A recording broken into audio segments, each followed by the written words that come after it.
At dito sa resort, sa may baba lang ng bangin, nilagay ni Miguel yung kanyang mga manok. Ayan, oh, hello mga chicks! Ayan, naglalakihan na rin sila.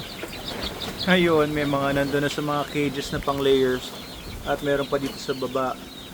Last time lang, may mga umatake daw dito ng mga aso.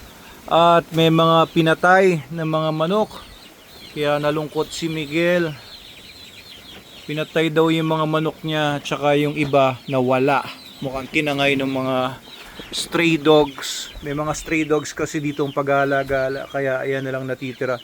Parang nasa mga 20 na lang ang natitira. Pero ganun talaga.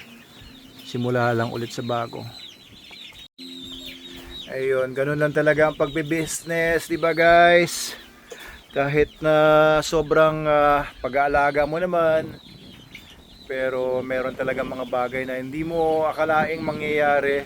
Kagaya nga niyan, mga stray dogs naman ang kumana sa mga aso niya. Samantalang nakabantay naman sila dito, parang may binili lang sila sa labas, bibili lang yata ng siomai. Iniwan lang saglit ito, pagbalik nila patay-patay na yung mga manok. Pero ito mukhang papasukin pa rin ito ng mga stray dogs. Kahit ganito itsura nito.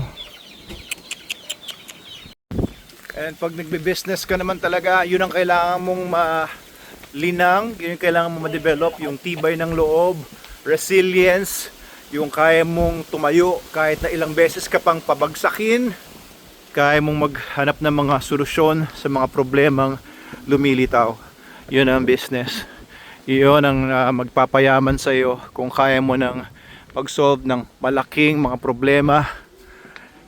Siyempre magsisimula ka sa mga maliliit na mga problema bago ka masanay sa malalaki.